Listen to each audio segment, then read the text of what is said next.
और अगर संविधान की मर्यादा की दृष्टि से देखें तो लक्ष्मी ने संवैधानिक स्वरूप लिया है इस अधिनियम के माध्यम से कि संविधान में धर्म के आधार पर आरक्षण वर्जित है, कि सत्ता उनके पास थी,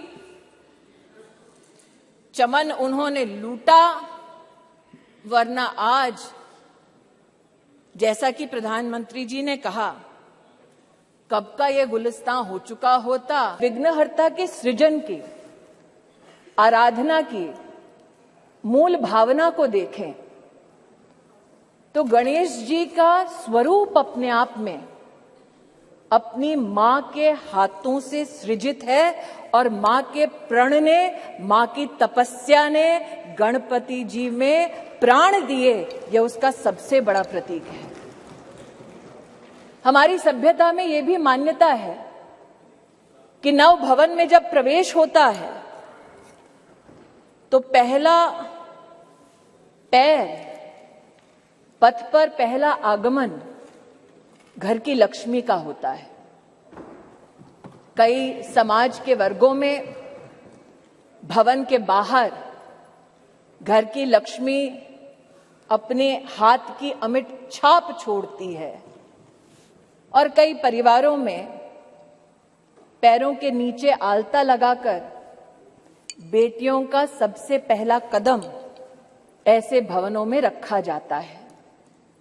और अगर संविधान की मर्यादा की दृष्टि से देखें तो लक्ष्मी ने संवैधानिक स्वरूप लिया है इस अधिनियम के माध्यम से, जिसके लिए मैं सरकार का, इस सदन का और पीठ का विशेषता आभार व्यक्त करती हूं। कल जब ये प्रस्ताव सदन में आया तो कुछ लोगों ने कहा हमारा बिल है, कुछ लोगों ने कहा हमने चिट्ठी लिखी, कुछ लोगों ने कहा कि ये पूरा का पूरा संवैधानिक निर्माण हमारा था।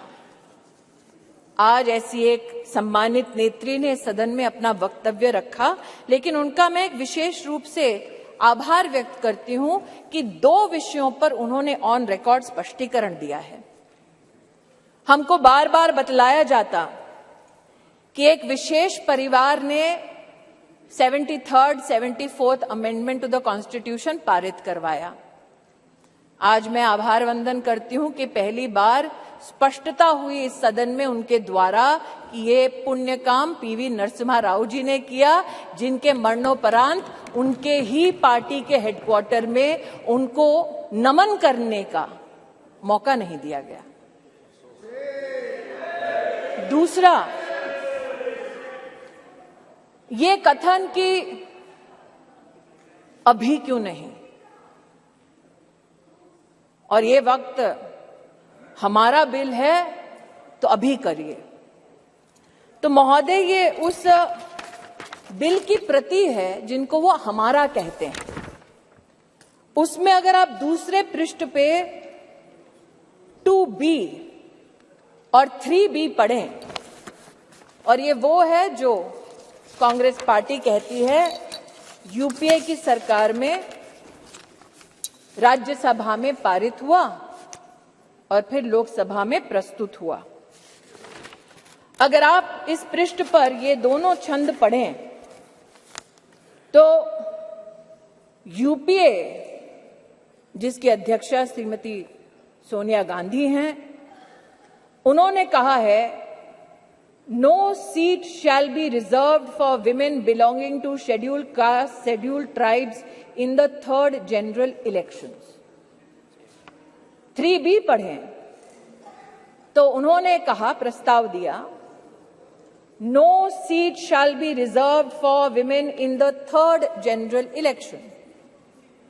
अर्थात आज की सरकार जब यह अधिनियम लागू होगा तब के बाद 15 वर्षों तक महिलाओं को रिजर्वेशन गारंटी करती है, मोदी की गारंटी है। लेकिन अगर कांग्रेस पार्टी का प्रस्ताव आप पढ़ें तो उनका प्रस्ताव ये था 2B और 3B में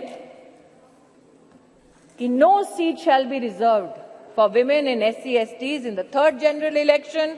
No seat shall be reserved for women in the third general election. Congress का प्रस्ताव था कि 10 साल औरतें मेहनत करें, लेकिन 15वें साल में आपका अधिकार आपसे छीना जाएगा। आज मैं अभिनंदन करती हूं प्रधानमंत्री जी का, हमारे न्याय मंत्री का, जिन्होंने कांग्रेस की इस अभिलाषा को निराश किया।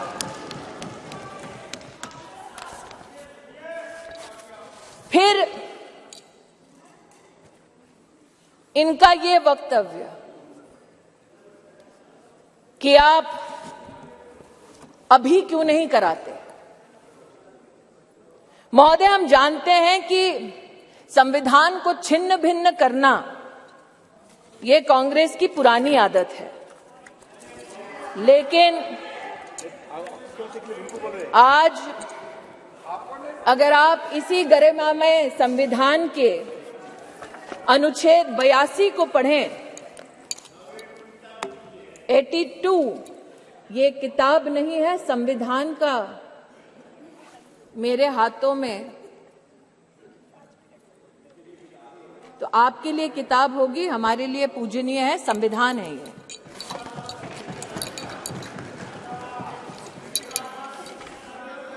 आर्टिकल 82, और आपकी अनुमति से पढ़ना चाहती हूं।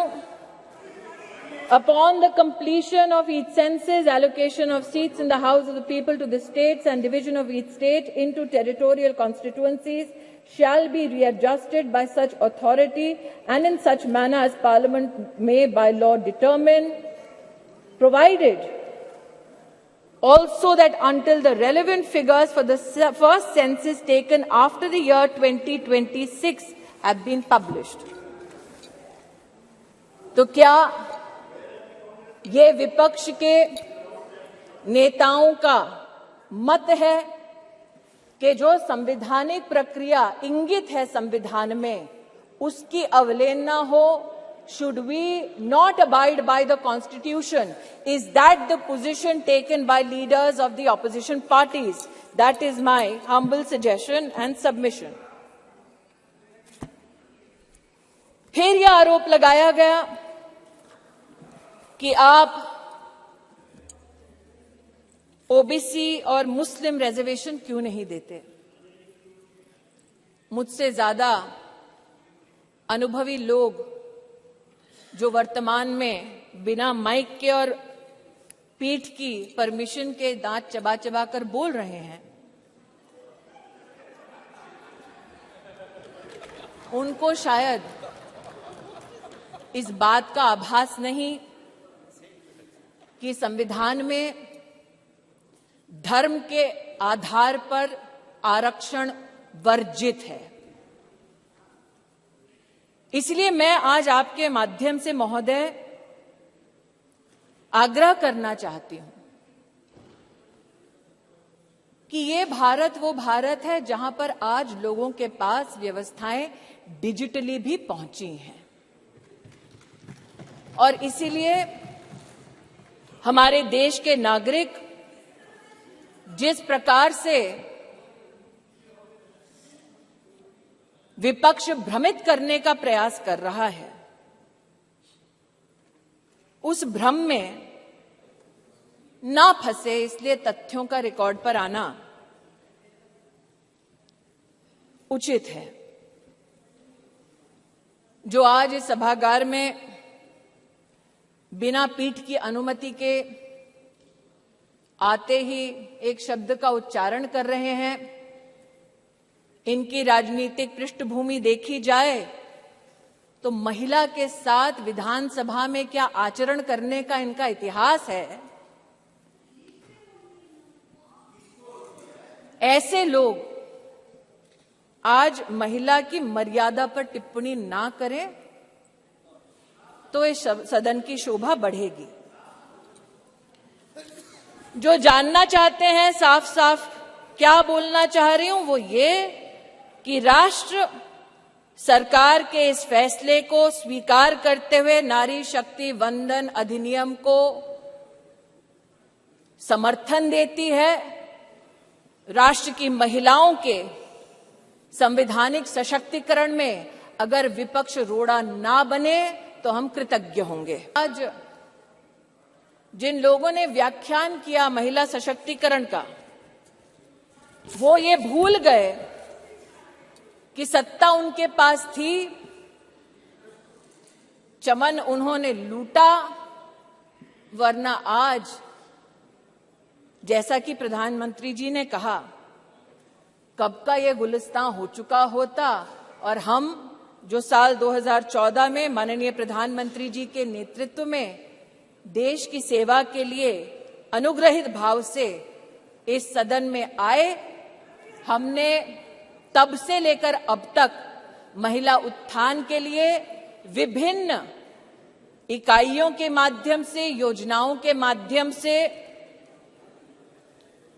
प्रयास किए।